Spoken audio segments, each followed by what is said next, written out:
آپ اس پروفیشن میں آئے بائی چوائس آئے یا پھر ہوتا ہے کہ والدین نے کہا کہ جی بس ڈاکٹر بننا؟ نہیں ایسا نہیں تھا. میرے والد صاحب کی تو ایکچولی خواہش تھی کہ میں فوج میں جاؤں, آرمی میں. اچھا. تو وہ بڑا بچپن سے یہ میں 3 بھائی تھے, تو وہ کہتے تھے میرا بڑا بیٹا جو ہے نا فوج میں جائے گا, آرمی میں, اور درمیان والا جو ہے وہ ایئر فورس میں جائے گا. اچھا, انہوں نے ڈیسائیڈ کیا, اور تیسرا والا نیوی میں جائے گا. اچھا. لیکن ہم تینوں میں سے کوئی بھی نہیں گیا فورسز میں. اور مجھے تھوڑا سا میں نے کوشش کی تھی, لیکن وہ کچھ کوئی میڈیکل شیڈیکل کے اس میں پرابلم میں انیشلی میں نے کوالیفائی کر لیا تھا. لیکن پھر جب وہ میٹرک میں آ کے وہ پوچھ لینا جی جنہوں نے میڈیکل جانا ہے ادھر آ جائے, تو پھر ایک دم وہ میرا دوست تھا, اس کا بھی شوق تھا اور میرا بھی, تو ہم میڈیکل کے یعنی پہلے پری میڈیکل ظاہر ہے, پھر میڈیکل میں ہم آ گئے. تو ابتدائی تعلیم کہاں سے حاصل کی؟ ابتدائی تعلیم جیسے میں نے ذکر کیا, میرا اسکول یہاں پہ مزنگ اسکول لاہور میں, لاہور کا گورنمنٹ ہائی اسکول مزنگ.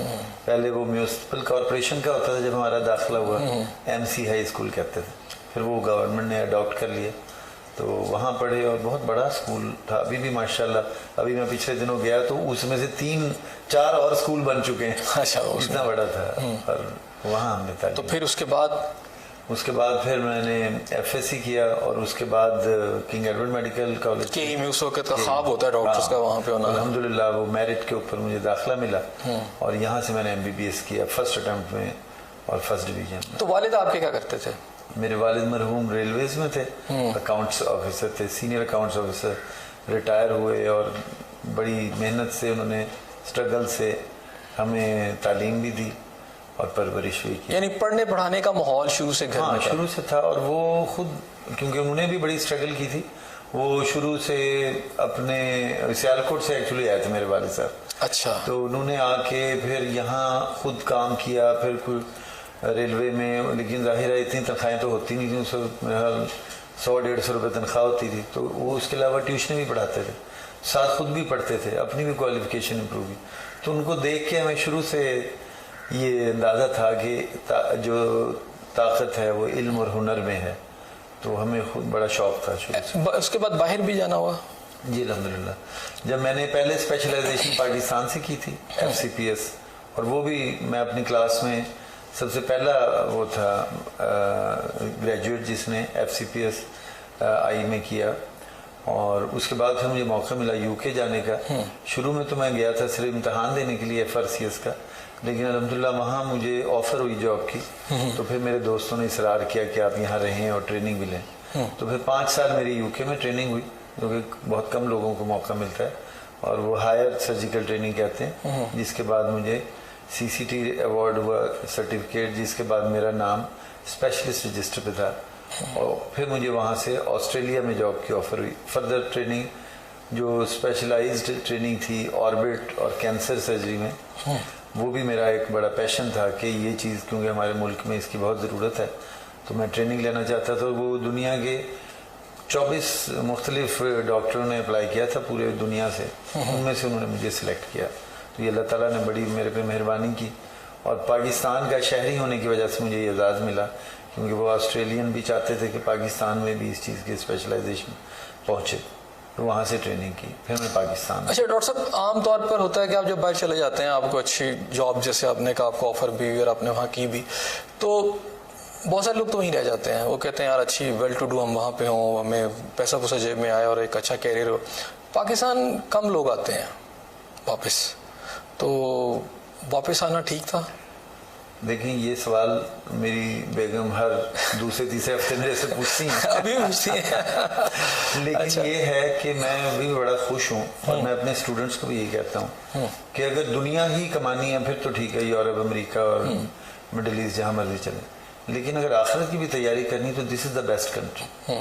یہاں پہ جو اپرچونٹیز ہیں آگے بڑھنے کی, لوگوں کی خدمت کرنے کی, نئی چیزیں کرنے کی, ریسرچ کرنے کی, اور وہ لوگ جن کو کبھی کوئی اس طرح کی سروسز جو ہم پرووائڈ کرتے ہیں نہیں مل سکتی تھیں, وہ ان تک پہنچانے کی, تو یہ جنت کی تیاری کے لیے اس سے بہتر جگہ نہیں. میں ایک بہت سینئر ڈاکٹر کو جانتا ہوں, میں نے ان سے یہ سوال کیا تھا, اس طرح آپ والا ہی کیس تھا, تو انہوں نے اینڈ پہ کہا کہ میں اس وقت تو آ گیا تھا, لیکن اب میں سوچتا ہوں کہ تھوڑا غلط ہو گیا, تو کہیں آپ کو بھی یہ ریپینٹنس ہوتی ہے؟ نہیں الحمدللہ مجھے کبھی بھی نہیں ہوئی، اور میں جو وہ اور میچیور ہو رہا ہوں میں کہتا ہوں کہ بڑا اچھا میرا فیصلہ تھا، اور اس سے بھی اچھا فیصلہ یہ تھا کہ میں نے وہاں کا پاسپورٹ نہیں لیا، کیونکہ وہ پاسپورٹ ہو تو پھر تو بچے نہیں قابو آتے نا، تو میں نے پاکستانی پاسپورٹ رکھا کیونکہ انہوں نے میرے سے بارگین کیا تھا. اچھا. انہوں نے کہا اگر آپ برٹش پاسپورٹ لینا چاہتے ہیں تو آپ کو یہ جو جاب اپرچونٹی ملی ہے اسپیشلائزیشن کی یہ چھوڑ دیں، صرف 2 سال جاب کریں تو ہم آپ کو دے دیں.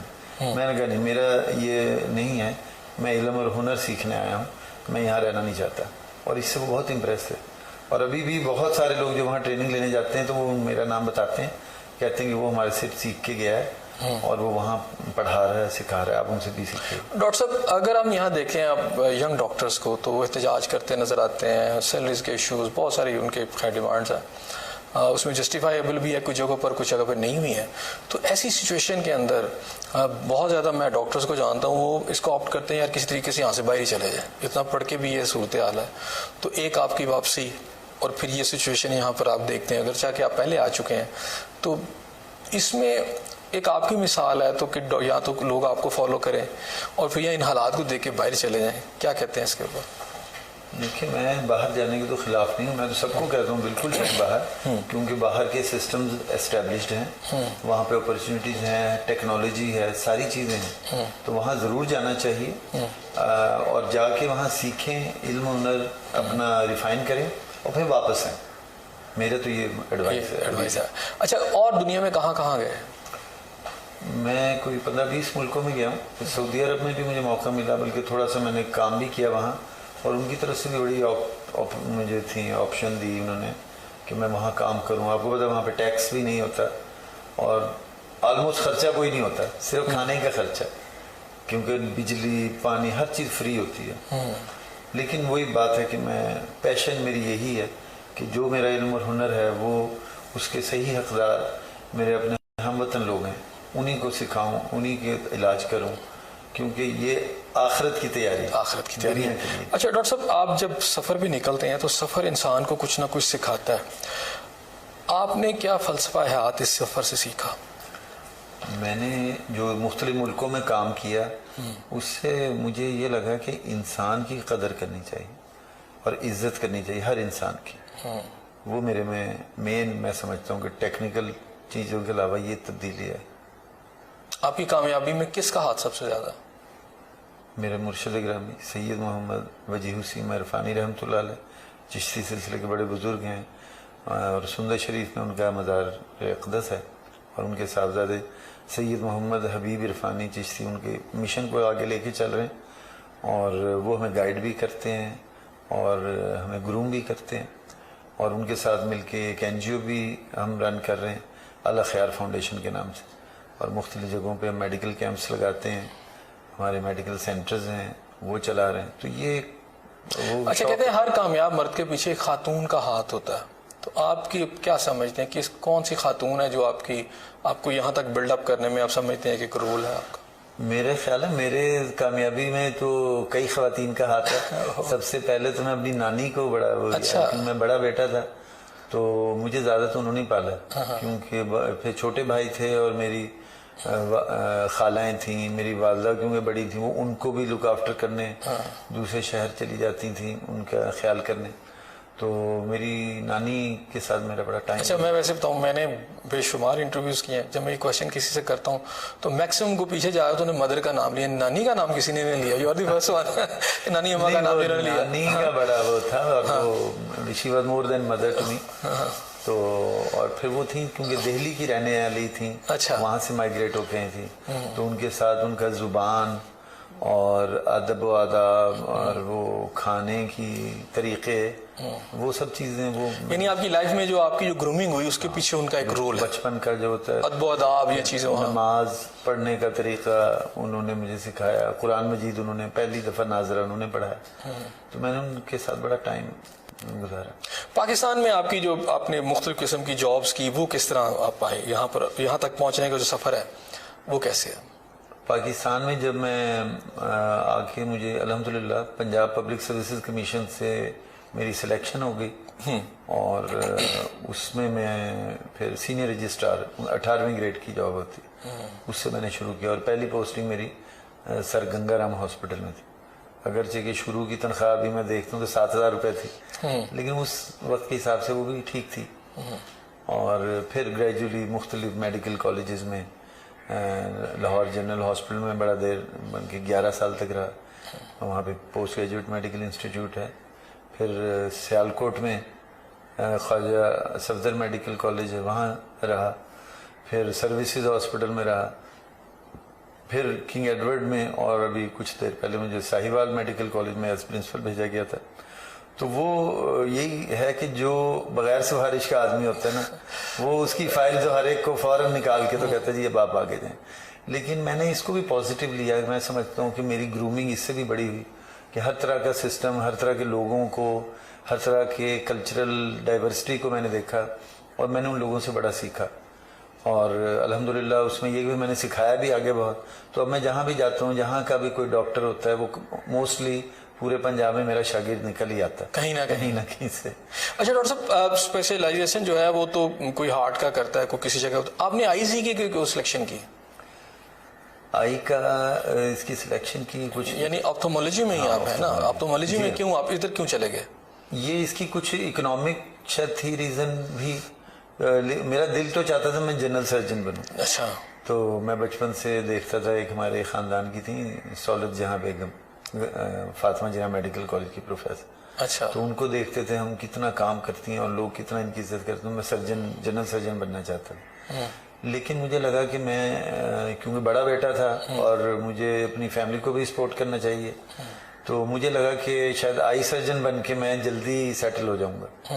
لیکن جب وہ شروع کیا تو پتا چلا یہ اس سے بھی زیادہ مشکل ہے. پھر پھنس گئے اس کے اندر. نہیں, مجھے پھر بہت مزہ آیا انجوائے, کیونکہ میری فزکس کا بھی مجھے بڑا پیشن تھا. تو اس میں فزکس کا بڑا کمپوننٹ ہے, تو میں ان چیزوں سے انجوائے کرتا ہوں, پڑھنے سے بھی پڑھانے سے بھی. اچھا ڈاکٹر صاحب, پاکستان کے اندر آئیز کی اگر میں بیماریوں کی بات کروں تو کس قسم کی بیماریاں یہاں پر؟ بیماریاں تو ابھی بھی وہ بیسک ٹائپ کی ہی ہیں جب ہم نے ٹریننگ شروع کی تھی. یعنی ابھی تک ہم سفید موتیے کا برڈن نہیں کم کر نہیں سکے. ختم کرنا تو بڑا مشکل ہے. اس کے لیے ہم جو بھی کام کرتے ہیں, آپ یہ یاد رکھیے گا, ہیلتھ کیئر میں جب بھی آپ بات کریں گے, ہم جو بھی کام کرتے ہیں آگے سے ہمارے ایک بہت بڑا سیلاب آ جاتا ہے, اور وہ ہے آبادی کا. کہ جب ہم شروع کی ہم نے ٹریننگ, اس وقت شاید ہمارے 9 کروڑ لوگ تھے. اچھا. اور اب ہم جب ٹریننگ دے رہے ہیں کیریئر کے, ہم میچورٹی پہ ہیں, پیک پہ ہیں, اب ہمارے 22 کروڑ. ٹھیک. تو وہ ریسورسز اس حساب سے تو جنریٹ نہیں ہو سکے, اور نہ ہی گورنمنٹ کی طرف سے اتنی فنڈنگ آ سکتی ہے ہیلتھ میں. البتہ ہم مشکور ہیں جو این جی اوز ہمارے ساتھ مل کے کام کر رہی ہیں, پھر بھی ہم بہت اس کو چیزیں بہتر کرنے میں کامیاب ہوں. تو سفید موتیا ابھی بھی, کالا موتیا کیونکہ بہت سارے کالا موتیا ایسا ہے جس کی کوئی سمٹمز نہیں ہوتی, وہ پیریوڈک چیک اپ سے ہی ڈیٹیکٹ ہوتا ہے وہ. اور اب ہم دیکھ رہے ہیں کہ جو بھی کچھ ہے ہیلتھ سسٹم میں, جو بھی کمیاں ہیں, اس کے باوجود ہماری لانجیوٹی بڑھ رہی ہے, یعنی لوگوں کا لائف سپین بڑھ رہا ہے. تو پہلے ہم بہت ساری مثلا ایج ریلیٹڈ میکولر ڈیجنریشن نہیں دیکھتے تھے, اب وہ آنا شروع ہوگی. اسی طرح ڈائبٹیز کا بہت بڑا طوفان ہے, ہر دوسرا تیسرا مریض ہمارا ڈائبٹیز کا ہے. تو وہ ڈائبٹیز کی جو بیماری ہے پہلے نہیں ہوتی تھی, وہ بہت بڑھتی جا رہی, اور بہت سارے ہمارے ریسورسز اس پہ لگ رہے ہیں. لوگ انفارچونیٹلی ہم ان کو اس طرح اویئرنیس نہیں دے سکے کہ لوگ نہ اپنا بلڈ پریشر کنٹرول کرتے ہیں, نہ شوگر کنٹرول کرتے ہیں, وہ ہر چیز کے لیے کہتے ہیں گولی دے دیں اور اس سے ہو جائے. حالانکہ یہ چیزیں تو نہ صرف ادویات بلکہ حرکت, متحرک جب رہتا ہے انسان. اب ہم اگر سارا دن بیٹھ کے موبائل دیکھتے رہیں گے یا ایک اسکرین سے دوسرے اسکرین پہ, تو ہمارا سسٹم خراب ہو جائے گا. یہ سسٹم اللہ تعالیٰ نے موومنٹ کے لیے بنایا. ٹھیک ہو گیا, بیسک بات یہ ہے. اچھا, یہ جو آپ نے بات کی کالا موتیا اور سفید موتیا, اس میں تو ڈفرینس کیا ہے؟ دیکھیں ٹریڈیشنلی یہ ہے کہ سفید موتیا اس کو اس لیے کہا جاتا تھا کہ آنکھ کی پتلی کا جو سینٹر کا حصہ ہے وہ اس میں سفید نظر آتا ہے. ٹھیک. تو اس لیے اس کا نام سفید موتیا رکھا. کالا موتیا میں وہ پتلی کالی ہی نظر آتی ہے, تو اس لیے اس کو کالا موتیا کہنا شروع کر دیا. تو البتہ یہ دو بالکل مختلف بیماریاں ہیں. سفید موتیا تو آنکھ کے اندر جو لینس ہے اس کی دھندلاہٹ. اچھا ڈاکٹر صاحب، بریک سے پہلے بات ہو رہی تھی سفید موتیا جیسے آپ نے کہا لینس، اور بلیک جو کالا موتیا جس کو آپ کہتے ہیں، وہ اس کو کس طرح؟ اچھا، کالا موتیا میں ہمارے پاس نا دو ٹائپ کے ہوتے ہیں. ایک تو ہوتا ہے جس کو ہم کہتے ہیں ایکیوٹ گلوکوما، یعنی جو ایک شدید درد اور تراٹوں کی شکل میں آتا ہے اور جس سے مریض کو الٹیاں بھی شروع ہو جاتی ہیں، بلکہ بعض دفعہ ڈائگنوز نہیں کر پاتے، ڈاکٹر سمجھتے ہیں کہ کوئی برین ٹیومر ہے اور اس کے سی ٹی اسکین وغیرہ پہ چلے جاتے ہیں. تو حالانکہ اگر اس کا انیشیل ایگزامینیشن اگر انگلیوں سے دبا کے ہی آنکھ کو دیکھ لیا جائے تو وہ ہارڈ ہوئی بھی ہوتی ہے ایک آنکھ، اور اس میں ریڈنس اور پانی آ رہا ہوتا ہے، تو وہ تو ایمرجنسی ٹریٹمنٹ علاج کرنا پڑتا ہے اس کا فوراً داخل کر کے. دوسرا ہوتا ہے کالا موتیا جو کرونک جس کو کہتے ہیں، وہ سلولی پروگریسو ہوتا ہے. آنکھ کے اندر کا جس طرح بلڈ کا پریشر ہے، اس طرح آنکھ کا پریشر ہے، وہ گریجولی بڑھتا جاتا ہے. اور اس کے اندر جو چیلنج ہے وہ یہ ہے کہ اس میں سمٹمز کوئی نہیں ہوتی، کہ مریض، ہم اس کو اپنے اویئرنیس میسیجنگ میں کہتے ہیں کہ یہ خاموش قاتل ہے. جس طرح خاموش قاتل آ کے چپ چاپ قتل کر کے چلا جاتا ہے، کسی کو پتہ نہیں چلتا، اسی طرح جو کرونک گلوکوما ہے یہ خاموش چور ہے نظر کا، کہ یہ چراتا جاتا ہے نظر اور اس کو بندے کو پتہ ہی نہیں چلتا، اور آخر میں اس کی نظر اس طرح رہ جاتی ہے، ٹنل ویژن، ایک جیسے ایک ٹنل میں سے دیکھ. حال اس کا یہی ہے کہ ہر شخص جو 40 سال سے اوپر کی عمر کا ہے وہ ہر 6 مہینے بعد اپنی آنکھ کا مکمل معائنہ کرائے، جس میں آنکھ کا دباؤ چیک کیا جاتا ہے، اور اس سے پتہ چل جاتا ہے کہ اگر دباؤ زیادہ ہے تو اس کو ٹریٹ کرنے کی ضرورت ہے. اگر آن ٹائم ڈیٹیکٹ ہو جائے تو ہم ادویات اتنی اعلیٰ کوالٹی کے ہمارے پاس اویلیبل ہیں، اور اب ماشاءاللہ پاکستان میں مینوفیکچرنگ ہے ان کی، تو وہ بجٹ میں بھی لوگوں کے آ سکتی ہیں کہ وہ دن میں 1 یا 2 دفعہ قطرہ ڈالنا ہوتا ہے اور اس سے کنٹرول ہے. اس کے علاوہ ہمارے پاس لیزریں بھی دستیاب ہیں کہ لیزر سے ہم وہ کالا موتیا کا علاج کرتے ہیں، اور آپریشن بھی ہو سکتا ہے. تو یہ سب چیزیں ہیں، لیکن سب سے پہلا مرحلہ یہ ہے کہ وہ پیریوڈک چیک اپ ہوتا رہے تاکہ پتہ چل رہے.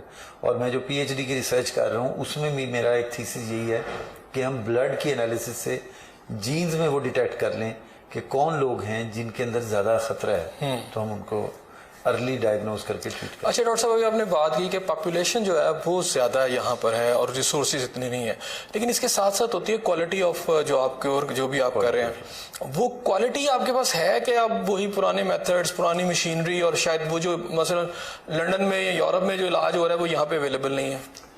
دیکھیں ٹیکنیکلی جو کوالٹی ہمارے پاس اویلیبل ہے نا، بعض دفعہ وہ یو ایس اے سے بہتر ہے. کئی میرے ہیں دوست جو اپنے پیرنٹس ان کے یو کے یا یو ایس اے میں ہیں، وہ یہاں بلا کے ان کا آپریشن. وہ کیسے؟ اس کی وجہ یار میں بتاتا ہوں. اب مثلا ایک ڈاکٹر تھے وہاں پہ ہمارے کولیگ یو ایس اے میں، انہوں نے اپنی والدہ کو فون کیا کہ امی جی آپ کو یہ سفید موتی کا آپریشن کرانا ہے اور یہ لینس ڈلوانا ہے. وہ لینس ابھی تک یو ایس اے میں رجسٹر نہیں ہوا تھا. جی ڈاکٹر صاحب، آپ سے بات ہو رہی تھی ٹیکنالوجی کے حوالے سے. جی دیکھیں، ٹیکنالوجی خاص طور پہ آئی سرجری میں یہ ہے کہ اب ٹیکنالوجی جو ایک جگہ آتی ہے وہ آلموسٹ دنیا میں، کیونکہ اس میں ظاہر ہے ریونیو بہت زیادہ ہے، تو وہ ہر جگہ وہ ڈسٹریبیوٹ ہو جاتی ہے. اور الحمدللہ ہمارے پاس پاکستان میں جو بھی ہائیسٹ لیول کا کام ہو رہا ہے دنیا میں وہ ہمارے پاس اویلیبل ہے. ٹھیک. اور بلکہ بعض چیزوں میں جیسے ذکر کر رہا تھا، کئی ایسی چیزیں ہیں جن کا ابھی پیٹنٹ یو ایس اے میں نہیں ہوا، لیکن کیونکہ یورپ میں ہو گیا ہے اور یورپ کے ساتھ اور ایشیا میں پہلے آ جاتا ہے، تو اس طرح وہ ہمارے پاس بہت ساری چیزیں ہیں جو کہ یورپ سے بھی اور یو ایس اے سے بھی پہلے آ جاتی ہیں. ٹھیک. تو اور دوسری بات میں یہ کہنا چاہوں گا کہ میں نے دونوں سسٹمز میں کام کیا ہوا ہے، یو کے میں بھی، آسٹریلیا میں بھی، یہاں پہ بھی.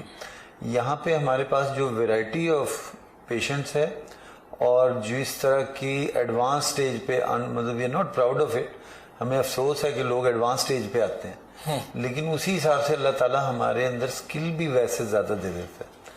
تو جس طرح ہمارے اتنے سکلڈ لوگ ہیں کہ ہمارے ایک ایک سرجن ایک ایک دن میں 100 آپریشن کر سکتا ہے. اور جب ہم یو کے میں تھے تو ہم ایک دن میں 5 یا 6 آپریشن کرتے تھے. تو وہ ایک بہت بڑا فرق ہے. اور جتنا وہ پھر زیادہ آپریشن، آپ کو پتہ، یہ تو ایک پروسیجرل سکل ہے، وہ جتنا زیادہ کام کریں اتنا ہی زیادہ جس کو ہاتھ صاف ہوتا ہے. اچھا ڈاکٹر صاحب، کچھ بیماریاں ایسی ہیں جو آپ کی بائی برتھ آپ کے ساتھ آ جاتی ہیں. مسکندہ ہے تو بائی برتھ آ گیا ہے, یا کسی کی ایک دور میں ہے کہ بینائی چلی گئی ہے تو واپس ہی نہیں ہے کوئی آپ کے پاس. اب ایسے سولوشنز آ گئے ہیں جدید سائنس کے اندر یا جدید علاج کے اندر کہ اس طرح کے مریض بھی ٹھیک ہو جائیں. جی, اس میں ایک تو ہمارے پاس ٹیکنالوجی ہے جس کو ہم کہتے ہیں لو ویژن تھراپی, جو لا علاج قسم کی بیماری ہیں. تو جو بچ گئی ہے نظر, اس کا بھی تو صحیح طرح استعمال کریں نا. تو وہ ہم نے ایسی ایک تو تھراپیز بھی ہیں جو پورا ہمارے پاس یہاں ہاسپٹل میں موجود ہے ڈپارٹمنٹ, لو ویژن تھراپی ڈپارٹمنٹ, اور وہ این جی اوز کے تعاون سے ہم نے بنایا. ابھی چیف منسٹر صاحب افتتاح کر کے گئے. ٹھیک. تو وہ گورنمنٹ سیکٹر میں وہ پہلا لو ویژن تھراپی کا ڈپارٹمنٹ ہے کہ ان کو ٹریننگ دی جاتی ہے کہ آپ جو بچ گئی ہے نظر اس کو کیسے استعمال کریں. اس کے علاوہ ایسی ڈیوائسز ہیں جو کہ جرمنی سے اور یورپ سے ہمارے پاس بہت ساری این جی اوز نے ڈونیشن سے ہمارے پاس بھیجی ہیں.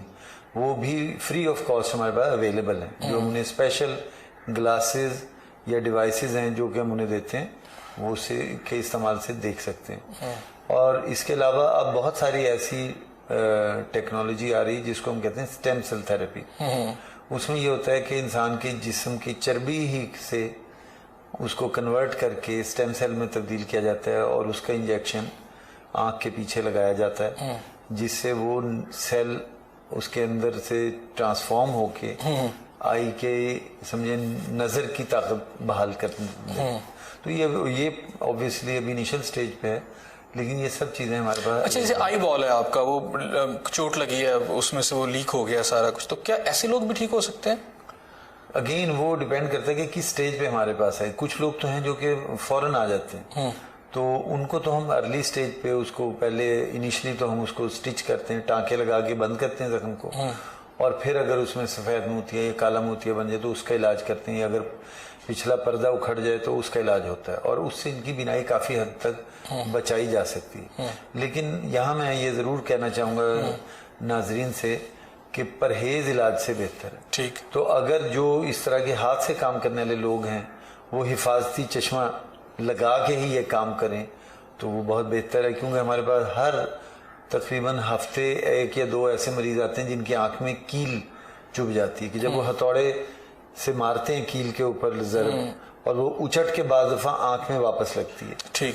اور میں جب یورپ میں رہا ہوں, وہاں پہ ایک لازمی تھا کہ جب ہم کیل کا ایک پیکٹ خریدتے تھے تو ساتھ میں اس کے سیفٹی گوگلز, وہ کہتے تھے یہ فری ہیں, مگر فری کا مطلب کہ اس کی قیمت میں شامل تھا.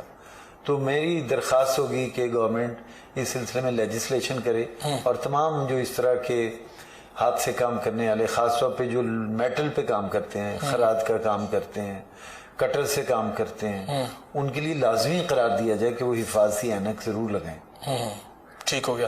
اچھا ڈاکٹر صاحب, تھوڑا سا میں چلتا ہوں, یہ جو ڈائبیٹک ہے, ڈائبیٹک جو ہے اس میں سے کون کون سی جو ہے بیماریاں آنکھوں میں آ جاتی ہیں, اور پھر اس کو کیسے آپ ٹریٹ کرتے ہیں؟ ڈائبٹیز یا ذیابیطس یا ہم زبان میں شوگر جسے کہتے ہیں, اس کو میرا تو خیال ہے اس کا نام بدل کے نا الامراض رکھ دینا چاہیے, کیونکہ ہر بیماری اس کی یہ جڑ ہے. ٹھیک ہے. اوپر سر کے بالوں سے لے کے نا اور پاؤں کے ناخن تک ہر چیز پہ اثر کرتی ہے. تو اس کو مد نظر رکھتے ہوئے ہم نے میو ہاسپٹل میں ایک اسپیشل ڈپارٹمنٹ بنایا ہے جس کو ہم ڈائبٹک کلینک کہتے ہیں. اس کے اندر شوگر کے اسپیشلسٹ علاج, دوائیاں بھی دیتے ہیں, مکمل معائنہ کرتے ہیں. وہاں پہ جنرل سرجنز ان کے پاؤں کی حفاظت, جس کو ہم ڈائبٹک فٹ کہتے ہیں, وہ دیکھتے ہیں کہ کہیں زخم تو نہیں بن رہے, ان کا علاج کیا ہوگا, کہ خدا نخواستہ بعض انگلی کاٹنی پڑ جاتی ہے تو وہ کر رہے ہوتے ہیں. اور ہم نے وہاں اپنا آئی کا بھی ایک سیٹ اپ رکھا ہوا. ٹھیک ہے. یعنی انہی کی وہیں پہ تصویر اتر جاتی ہے آنکھ کی, اور وہ ہمارے پاس یہاں آ جاتی ہے, جس کا علاج کی ضرورت ہے اس کو علاج آپریشن یا انجیکشن سے, جس کی اینک کا نمبر لگنا ہوتا ہے اس کو وہیں مل جاتا ہے. یعنی 1 ونڈو آپریشن, بجائے اس کے کہ شوگر کا مریض جو کہ آلریڈی بیچارہ کافی مشکلات میں ہوتا ہے کہ وہ ایک ڈپارٹمنٹ سے دوسرے ڈپارٹمنٹ دھکے کھائے, یہ ہمارے ایم ایس صاحب نے اور ہمارے وائس چانسلر صاحب نے انڈر 1 ونڈو اور 1 روف ارینج کیا ہوا ہے, اور وہاں پہ یہ سہولت مہیا کی جاتی ہے. لیکن میرا پیغام شوگر کے مریضوں کے لیے یہی ہے کہ آپ اس کو کنٹرول آپ خود کر سکتے ہیں. کوئی دوائی دنیا کی, کوئی انجیکشن نہیں کر سکتا. وہ آپ کی مدد ضرور کر سکتا ہے. اور یہ ہے کہ ان پٹ اور آؤٹ پٹ اس میں فرق رکھنا ہے. جو آپ کیلوریز لے رہے ہیں وہ جب تک خرچ نہیں ہوں گی بذریعہ ورزش، ایکسرسائز، موومنٹ، تو وہ جمع ہوتی رہے گی اور وہ شوگر میں کنورٹ ہوتی رہے گی. تو اس لیے آپ نے یہ ضرور خیال رکھنا ہے کہ دوائی جس طرح ڈاکٹر نے بتائی ہے وہ تو ضرور کریں، اور ساتھ واک اور جو بھی ایکسرسائز ہے وہ اپنے آپ کریں. اچھا ڈاکٹر صاحب، آپ جب سے یہاں پر آئے ہیں، میں ہاسپٹل میں آپ بالکل ہیڈ ہیں یہاں پر، تو آپ نے کون سے نئے انیشیٹو لیے ہیں تاکہ یہاں کی کارکردگی بہتر ہو؟ ایک تو ابھی میں نے آپ کو ذکر کیا کہ لو ویژن ڈپارٹمنٹ ہمارا بڑا نیگلیکٹڈ تھا، اس کو ہم نے ری ویمپ کیا ہے اور تقریباً یہ 1.5 کروڑ روپے کے اکوپمنٹ وہاں پہ آیا ہے اور وہ ریفربش کر کے بالکل بہترین اس کا سسٹم ہو گیا. اس کے علاوہ ہم نے اینکو کا جو نمبر چیک کرنے والے ڈپارٹمنٹ ہیں وہ ہم نے نئی مزید 2 بنائے ہیں.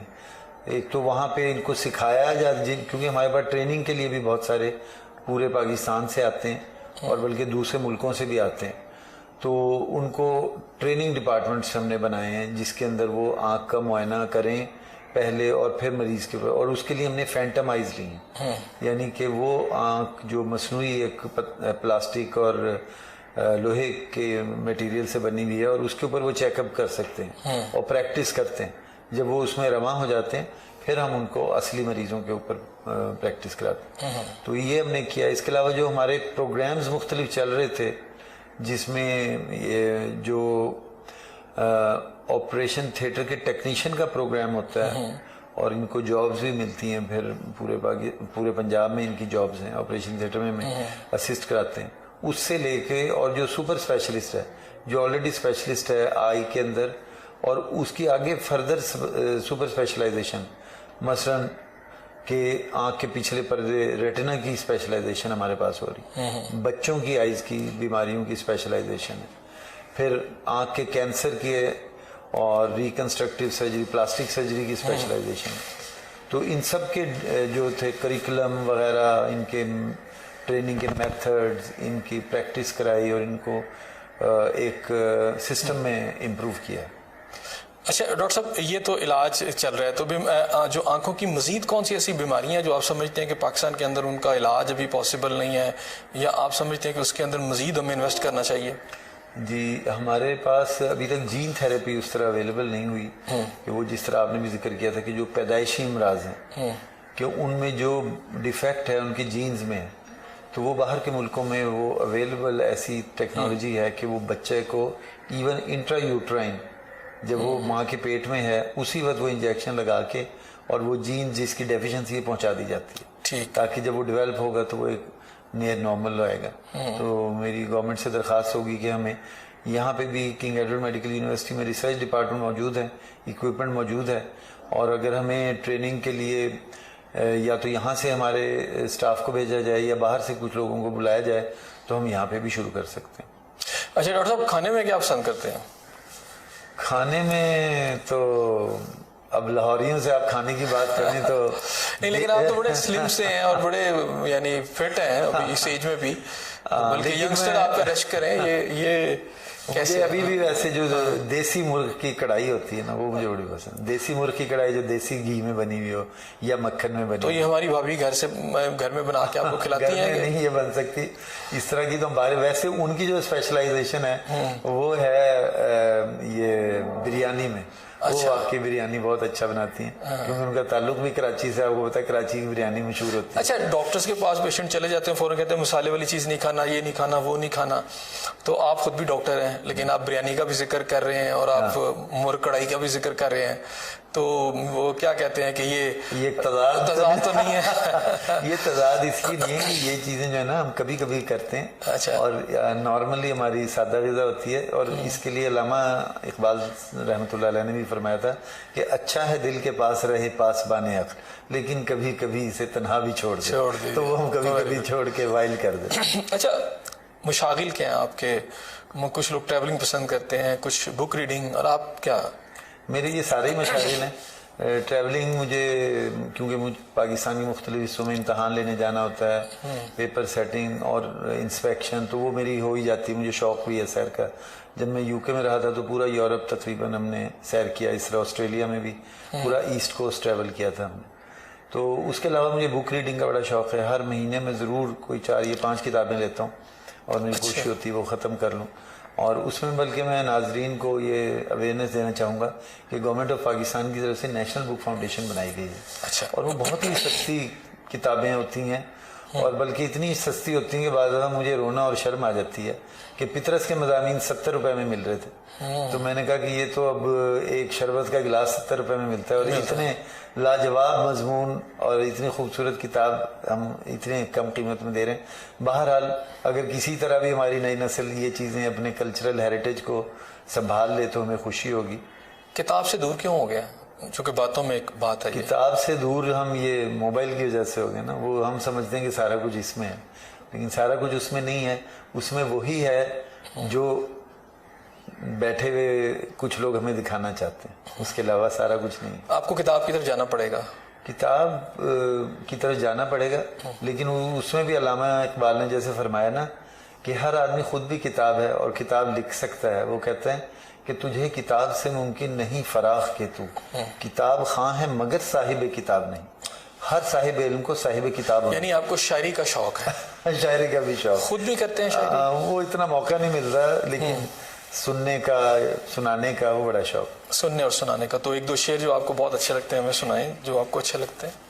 ابھی تو میں نے آپ کو سنائے ہیں اور اس کے علاوہ میں اکثر اپنے بعض دفعہ مریضوں کو بھی کچھ شعر میں تشریح کر دیتا ہوں.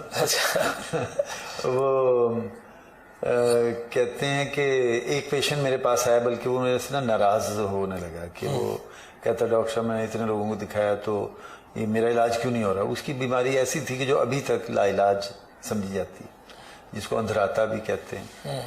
تو میں نے اسے کہا کہ آپ کو میں ایک شعر میں تشریح کرتا ہوں کہ خرد کے پاس خبر کے سوا کچھ اور نہیں. واہ. خرد کے پاس خرد کے سوا خبر کے سوا کچھ اور نہیں. تیرا علاج نظر کے سوا کچھ اور نہیں. تو آپ کسی صاحب نظر صاحب دعا سے دعا کروائیں. نظر زبردست. اچھا, یہ سارا ٹائم ایک ڈاکٹر جو ہے 24 آور کے لیے ڈاکٹر ہوتا ہے کہ اس کے لیے زندگی میں اپنے لیے بھی کوئی وقت ہوتا ہے؟ میرا خیال ہے ڈاکٹر کو اپنے لیے وقت رکھنا ضرور چاہیے, but having said that doctor ہر وقت ڈاکٹر ہی ہوتا ہے. اگر مجھے رات کو بعض دفعہ میں 1:30 بجے لیٹا ہوں اور 2 بجے مجھے فون آ جاتا ہے تو مجھے اٹینڈ کرنا ہوتا ہے, اور میں جو بھی اس مریض کی تکلیف ہوتی ہے میں گائیڈ کرتا ہوں جو وہاں پہ ہمارا جونیئر ڈاکٹر ہینڈل کر رہا ہوتا. تو میں اپنے اسٹوڈنٹس کو بھی یہ کہتا ہوں کہ اگر آپ نے دعائیں لینی ہیں لوگوں کی, آخرت کی تیاری کرنی ہے اور ایک اچھا انسان بننا ہے تو ضرور ڈاکٹر بنے. اگر آپ سمجھتے ہیں کہ آپ نے پیسہ زیادہ کمانا ہے یا جاہو جلال اور مرتبہ چاہیے تو پھر یہ پروفیشن ٹھیک نہیں. یہ پیشن کے ساتھ ہے, پروفیشن کے ساتھ ٹھیک. اچھا ڈاکٹر صاحب, اسی کے اوپر یہ جو آپ پرائیویٹ ہاسپٹلز میں جاتے ہیں وہاں پر آپ سچویشن دیکھتے ہیں جس طرح کی باڈی بڑی ہوتی ہے, یہ عام کہ وہ باڈی کو ہی رکھ کے اس پہ آکسیجن لگا کے تو کئی لاکھ پیشنٹ اس کے لواحقین کی جیب سے نکال. ایک یہ مائنڈ سیٹ ہے اور ایک مائنڈ سیٹ آپ بتاتے ہیں, تو اسٹرائکنگ پوائنٹ کہاں ہے؟ دیکھیں اسٹرائکنگ پوائنٹ تو دل پہ ہی ہے ہر ایک کے. کوئی دنیا کا قانون اور کوئی ادارہ کسی کو ڈسپلن نہیں کر سکتا. یہ انسان کا دل ہی ہے جو اس کو سمجھا سکتا ہے. کہ آپ سمجھ لیں کہ ایک دنیا میں اتنے لوگ ہیں جو پیسہ جمع کرتے چلے جا رہے ہیں اور کوئی انتہا نہیں ہے, صفر کے آگے صفر لگاتے چلے جائیں, ٹھیک ہے, اور بالآخر نتیجہ بھی صفر ہی ہوتا ہے, ایکول ٹو زیرو ہی ہوتا ہے. زیرو ہی ہو جاتا ہے.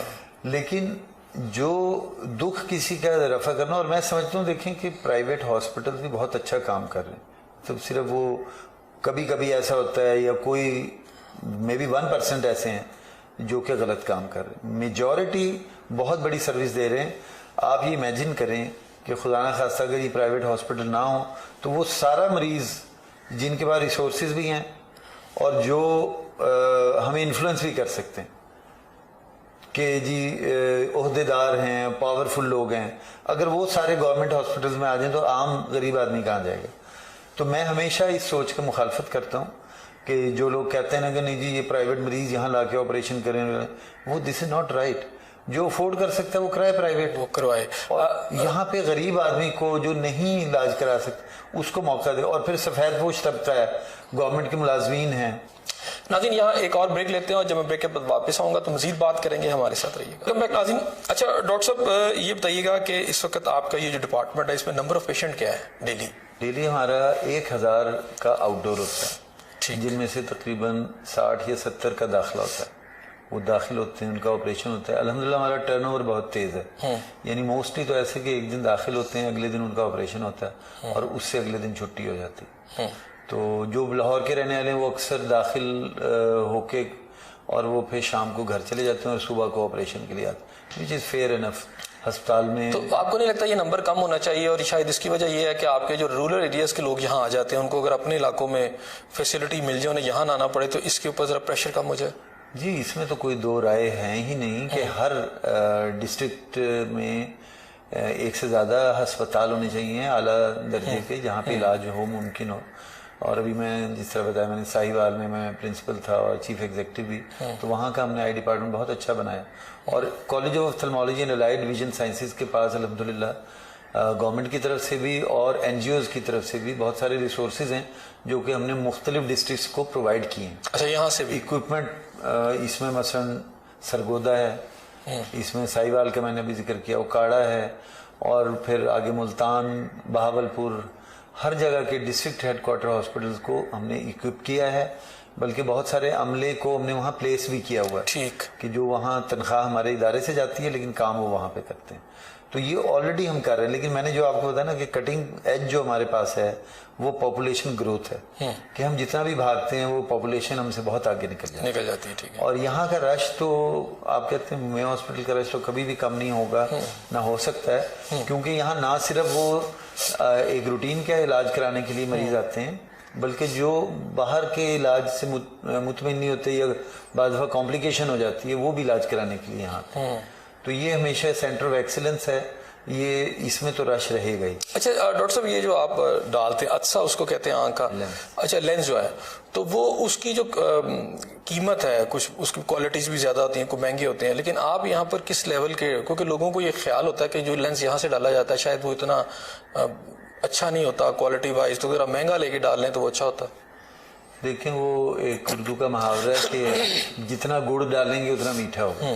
وہ تو ظاہر ہے کہ گاڑیاں جیسے آپ کو میں مثال دے دیتا ہوں کہ جیسے ایک سوزوکی کمپنی کی گاڑی ہے، ایک ٹویوٹا کی ہے، ایک مرسیڈیز کی ہے، ایک بی ایم ڈبلیو کی ہے، ہر ایک میں ظاہر ہے کہ اپنا ایک وہ ایک ایکسیلنس ہے، لیکن سفر تو ساری گاڑیوں سے کیا جا سکتا ہے. ٹھیک.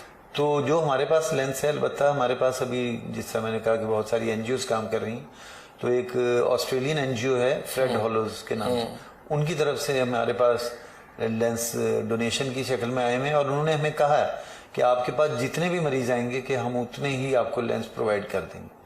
تو وہ بہترین لینس ہے، اور بہترین کوالٹی کے، بہترین آسٹریلین اسٹینڈرڈ کا لینس ہے، اور وہ ہم اپنے بہت قریبی دوستوں عزیزوں کو بھی وہ لینس ڈال رہے ہیں اور بڑا اچھا رزلٹ ہے. اچھا ڈاکٹر صاحب اطمینان کس چیز سے آپ کو ملتا ہے؟